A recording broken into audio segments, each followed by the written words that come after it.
Hello friends, welcome to the 10th video of elements of group 13, 14 and 15।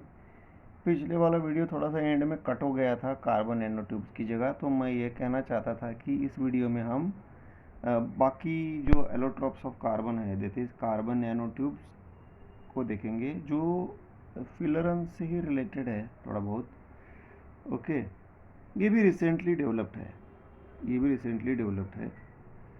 फिलरेंस इस तरह से related है कि ये रिसेंटली डेवलप्ड है। ओके, कार्बन नैनो ट्यूब्स वैसे आपको चारकोल अपना जो है कोल कोक ये तो पता है, लैम्प ब्लैक भी पता है। ये थोड़े से अलग है जो अभी मैं बात करने वाला हूँ कार्बन नैनो ट्यूब्स, तो उसके बारे में हम अभी हम डिस्कस करेंगे। That is what you mean by carbon nano tubes. Carbon nano tubes, nano tubes, अब ये चीज़ क्या है? What do you mean by this? Here okay, ये सिलेंड्रिकल शेप में होता है। They are in the form of cylindrical shape. Okay, यहाँ पर भी आप देखेंगे कि कार्बन के ऐसे हेक्सागॉन्स बनते हैं। ओके, कार्बन के ऐसे हेक्सागॉन्स बनते हैं। ओके, तो इस तरह से ये हेक्सागॉन्स बनते हैं एंड इट गोज ऑन, ऐसे लेयर बन जाता है। और ये सिलेंड्रिकल शेप भी होता है क्योंकि ये सिलेंडर जैसा एक शेप होता है। ओके, एंड इसमें आप किस तरह से इसको इमेजिन कर सकते हैं? They are cylindric, carbon nanotubes are cylindrical in shape, consist of rolled up graphite sheet. यानी ग्राफाइट शीट को, इससे पहले जो आपने ग्राफाइट शीट देखे लेयर वाले, उसको अगर हम रोल अप करेंगे तो जो बनता है वो कार्बन नैनोट्यूब बनता है। ओके, ये आपको पेज नंबर 128 में नेक्स्ट दैट इज 9.4 फिगर में मिल जाएगा कार्बन नैनोट्यूब्स, राइट। ओके, इसमें दो तरीके होते हैं। एक होता है single walled nanotubes, single walled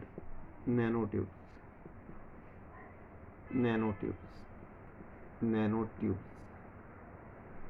ये ट्यूब जैसा लिखता है ना, दैट्स वाई इसको शॉर्ट फॉर्म में SWNTs ऐसा बोलते हैं, single wall nano tubes plural. दूसरा होता है मल्टी वॉल्ड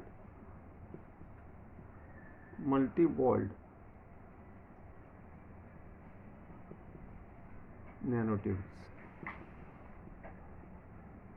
इसको MWNTS ऐसा बोला जाता है, मल्टी वॉल्ड नैनो ट्यूब्स।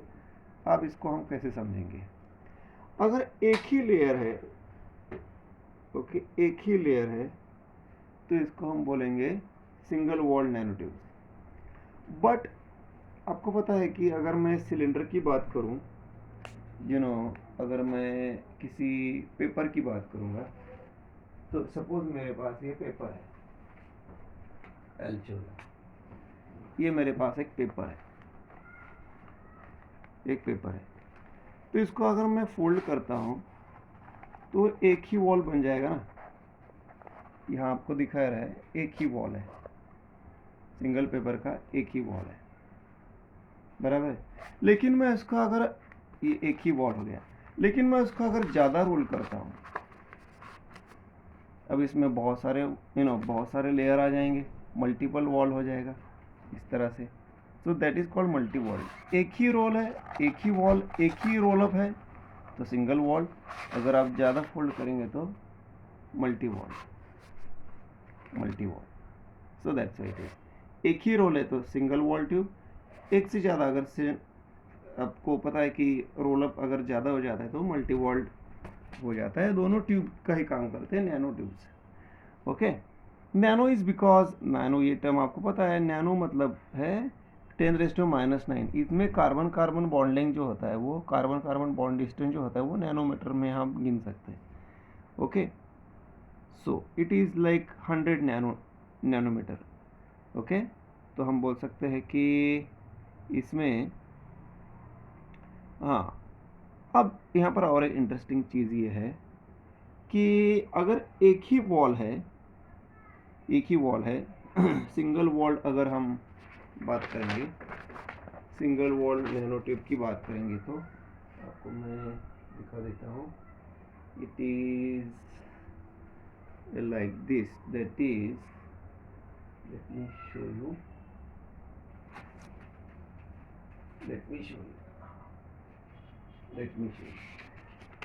एक पेपर, अच्छा है, एक पेपर है.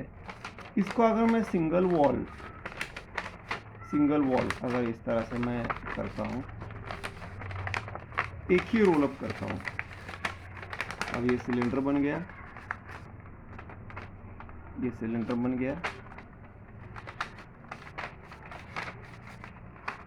एक सिलेंडर जैसा बन गया, राइट. होल्ड हो जा भाई. तो एक ही बॉल अगर है, अगर आप सामने से देखेंगे तो ये एक ही बॉल है. Then it is called single walled nanotube. इसमें जो डायमीटर होता है, ये दिखने में आपकी ये बहुत बड़ा लग रहा है, बट इसका डायमीटर जो होता है वो 1 नैनोमीटर होता है, क्योंकि एक ही बॉल है, बराबर है. अगर मैं इसको मल्टीफोल्ड करूं ऐसे,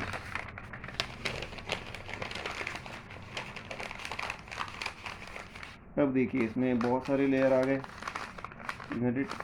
अब इसमें लेयर ज़्यादा आ गए, पहले एक ही था, अब एक से ज़्यादा आ गया अंदर. ओके, तो ये एक्चुअली बहुत सारा है, मैं एक ही को बना रहा हूँ.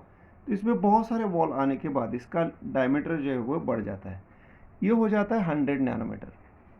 तो सिंगल वॉल्ड जो है, तो उसका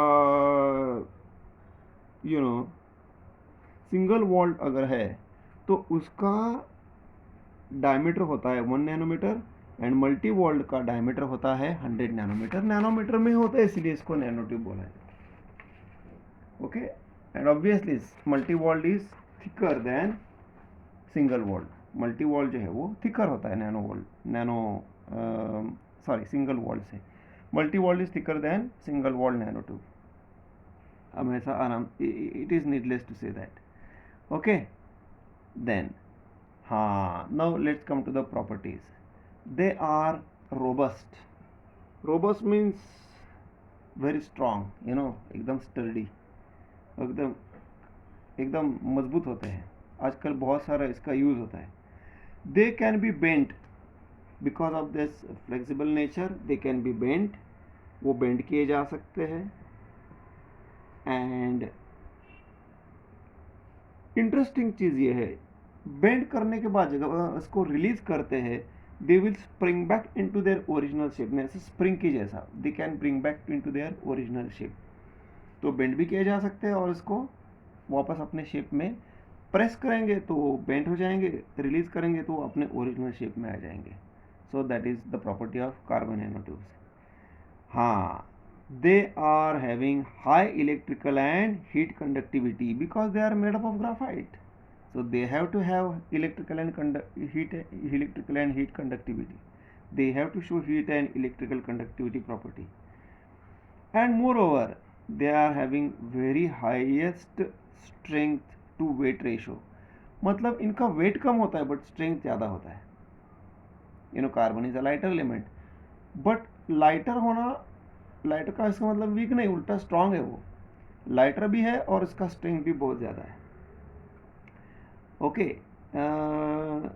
तो इसका यूज़ वहाँ पर किया जाता है जहाँ स्ट्रेंथ की ज़्यादा ज़रूरत है और वेट कम होना चाहिए. फॉर एग्जांपल अपने जो है सैटेलाइट प्रोग्राम्स में वगैरह ये बहुत ज़्यादा यूज़ होता है, इधर इट. क्योंकि सैटेलाइट में अगर अगर आपको स्पेस रिसर्च करना है, स्पेस में अगर रिसर्च करना है, तो स्पेस में अगर किसी ऑब्जेक्ट को अगर आपको भेजना है, तो उसमें जाने के लिए उसका वज़न कम होना चाहिए बट स्ट्रेंथ ज़्यादा होना चाहिए. उसको वो एनवायरनमेंट को टॉलरेट करने की कैपेसिटी होनी चाहिए. बट वेट भी कम होना चाहिए क्योंकि फ्यूल कम लगता है. तो ये दोनों चीज़ें कार्बन नैनो ट्यूब्स पूरी करता है, ये दोनों ज़रूरत है कार्बन नैनो ट्यूब्स पूरी करता है। ओके, तो it is observe that NASA के जो रिसर्चर्स है they are working on combining carbon nano tubes with other material, मतलब कार्बन नैनो ट्यूब को दूसरे मटेरियल के साथ वो कंबाइन करके ऐसा कंपोजिट्स बनाना चाहते हैं जो स्पेसक्राफ्ट में यूज़ हो सकता है, लाइट वेट स्पेसक्राफ्ट में यूज़ होता है, जो अभी मैंने जिसके बारे में डिस्कशन किया वो वहाँ पर काम आता है। So this is the property shown by carbon nano tubes. Okay, diagram में लिमिटेशन है मुझे ड्रॉ करने में, आप आराम से डायग्राम देख के पता चलेगा कि वो सिंगल वर्ड और मल्टी वर्ड कैसे बन सकता है, right. Now will come to the next one, that is the last allotrope of carbon in this chapter of course. उन्होंने इसमें लैम्प ब्लैक चारकोल वगैरह को ज़्यादा डिस्कस नहीं किया है, बट मैं थोड़ा सा डिस्कस ज़रूर करूँगा। चारकोल क्या है ये आपको बताऊंगा। कोक और कोल तो आप जानते हो, चारकोल के बारे में थोड़ा सा इंटरेस्टिंग इन्फॉर्मेशन आपको मैं ज़रूर देना चाहूँगा। Graphene, know what is this graphene? Graphene is isolated layer of graphite, मतलब आपने देखा कि ग्राफाइट ऐसा लेयर होता है ना, इजंट इट, ये आपने ये देखा, आपने ग्राफाइट के लेयर बनते हैं, राइट। ग्राफाइट के लेयर आपने देखे, ये एक लेयर बनेगा, ये दूसरा लेयर बनेगा, ये तीसरा लेयर बनेगा, ओके, ये तीसरा लेयर बनेगा, ऐसे बहुत सारे लेयर बनते हैं। ये जो सेपरेट एक लेयर है उसको ग्राफीन बोला जाता है। सब लेयर मिलके जो बनता है वो ग्राफाइट है। एक एक लेयर को बोला जाता है graphene, which is a part of graphite. Isolated layer of graphite is called as graphene and it is a sheet of two dimensional solid, ये sheet of two dimensional solid है, okay, and has got unique electronic properties। इसका layer already graphite light weight है, तो इसका एक हिस्सा हमने निकाल दिया तो वो और भी लाइट वेट हो गया और इसका स्ट्रेंथ ज़्यादा होता है। बिकॉज ऑफ दिस ये वॉल्यूम जो स्पेस है, रीजन है, वो कम ऑक्यूपाई करेगा, and because of that nature it can be used in electronic equipments में ये यूज़ होता है। it has got some unique electronic properties, okay, unique electronic properties है। हाँ, इंटरेस्टिंग चीज़ ये है, ग्राफीन को डिस्कवर किया था इन 2010 में, मतलब जस्ट 15 साल हुए ग्राफीन को डिस्कवर किए हुए।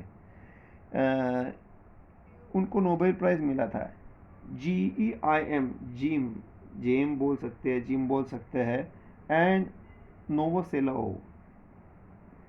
देखने से तो लगता है कि ये भाई साहब कोई पोलैंड वगैरह रशिया वगैरह से होंगे, कोई बात नहीं। तो दे discovered this graphene and they one the Nobel prize इन 2010, 15 साल पहले की बात। Okay, so this is about graphene. आजकल ग्राफीन का भी बहुत यूज़ है, okay, graphene is very widely used, बहुत सारी जगह यूज़ होता है, ओके।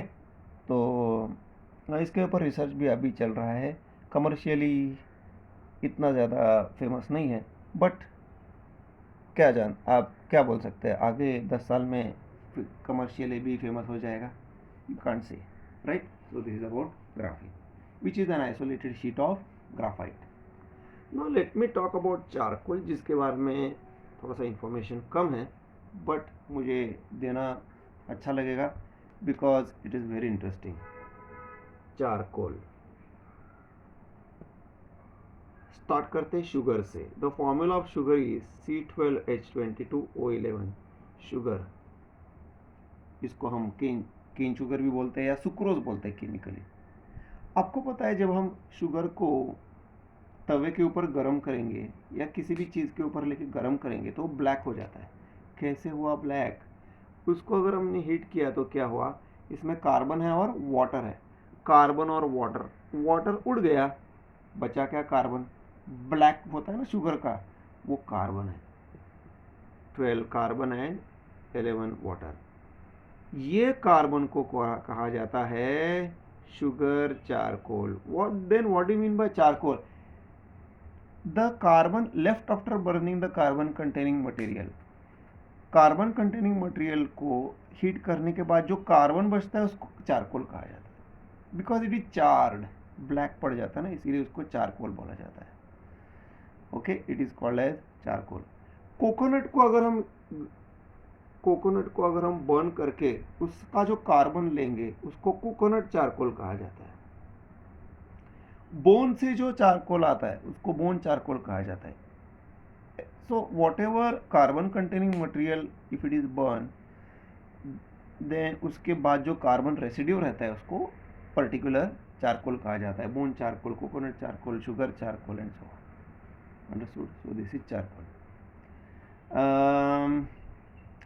आजकल चारकोल बनाया भी जा सकता है, जहाँ तक मैंने पढ़ा है एक जगह कि जो हम शुगर के जो गन्ने होते हैं उसको अगर हम अगर हम खा के फेंक देते हैं, वो गाय वगैरह खाते हैं, गाय बैल वगैरह खाते हैं, अगर वो रह गया तो उसको बर्न किया जाता है, शुगर के गन्ने को बर्न किया जाता है और उससे जो चारकोल बनाया जाता है that is used as a fuel. वो फ्यूल यूज किया जाता है, यानी नेचुरल चारकोल जो है वो नहीं, ये शुगर केन के जो केन्स होते हैं, वो जो वेस्ट होता है उससे चारकोल बनाया जाता है, and it is used as a charcoal and it is used as a commercial fuel. Okay, it is used as a commercial fuel. तो ये भी एक रिसर्च हो रहा है, बहुत सारी जगह कमर्शियली भी यूज़ होता है, यानी देहात में वगैरह तो बहुत सारा वहाँ पर शुगर के गन्ने ऐसे फेंक दिए जाते हैं, वो फिर वेस्ट हो जाता है, उसकी जगह उसको यूज़ करने का काम हो जाता है। So that is what it is. Okay, so this is about the charcoal thing. Understood? Lamp black क्या है? Very interesting. अगर आपने मोमबत्ती ली, if you take a candle, तो उसको बर्न करने के बाद जो ब्लैक फ्यूम्स तैयार होते हैं that is called as lamp black. Okay, ये बहुत ही यूजफुल होता है lamp black. It is use to make black ink pen, जिससे मैं लिख रहा हूँ, वो ब्लैक बोर्ड पॉलिश, तो बहुत सारी जगह यूज़ होता है। ओके, ये हमने अल्केन्स के इसमें पढ़ा होगा, अल्केन्स में आपने पढ़ा है कि वैक्स वगैरह को बर्न करने के बाद, अल्केन्स को बर्न करने के बाद जो लैम्प ब्लैक तैयार होता है that is used in this one your black ink pen या what you call it as black shoe polish. it is a pigment यानी कोई भी जो कलर देता है। एक्चुअली ब्लैक, चलो मैं थोड़ा और आगे बढ़ रहा हूँ, एक्चुअली ब्लैक को कलर नहीं माना जाता, black is divide of colour. White को भी कलर नहीं माना जाता, white is a mixture of all colours. Okay, आपने विगबियोर स्पेक्ट्रम देखा होगा, विगबियोर, यही कलर माने जाते हैं, इसमें ब्लैक एंड वाइट आता ही नहीं। Violet, indigo, green, blue, yellow, orange, red, यही 7 कलर होते हैं। Black and white is, they are not color actually, they are, black is devoid of color, no color, white is mixture of all color, दोनों opposite है, just एक passing information. Okay, so in allotropes of carbon we have seen there are 2 basic general forms of allotropes of carbon, crystalline and amorphous. crystalline में हमने देखा diamond, graphite and फिलरेंस के आगे हमने अपना ये भी देखा, that is carbon nanotubes and carbon graphene. Then in this one amorphous form, coke, charcoal and lamp black. charcoal अभी क्या है मैंने बताया, lamp black also अभी मैंने बताया क्या होता है, उसके यूजेस क्या होते हैं वो भी हमने देखे, right. So this is about the allotropes of carbon, right. Very interesting part, बहुत ही इंटरेस्टिंग है ये। अभी तक हमने जो 7, 8, 9 और 10th वीडियो में मैंने स्टार्ट किया था दिस वन, मैंने nature of stable oxides of group 13, 14, 15, जिसमें amphoteric, acidic and basic oxide का नेचर कैसे होता है, क्यों होता है, वो डिस्कस किया था। फिर उसके बाद मैंने ग्राफाइट के बारे में डिस्कस किया डिटेल में। देन हाँ, एक कैटिनेशन प्रॉपर्टी भी मैंने बताया क्या होता है कार्बन में। कैटिनेशन प्रॉपर्टी कैसे होता है, सेल्फ लिंकिंग, जिसकी वजह से ऑर्गेनिक केमिस्ट्री ये ब्रांच एग्जिस्टिंग है। फिर ग्राफाइट के बारे में बताया एंड फिलरेंस के बारे में बताया, and then carbon nanotubes, carbon graphene, and little bit about charcoal and lamp black, right? So this is it about allotropes of carbon. Alright guys, if you are not able to understand in one shot, please see the video again. I am sure you will be able to understand it. If you have got any doubt, you can ask me. Thank you very much. See you.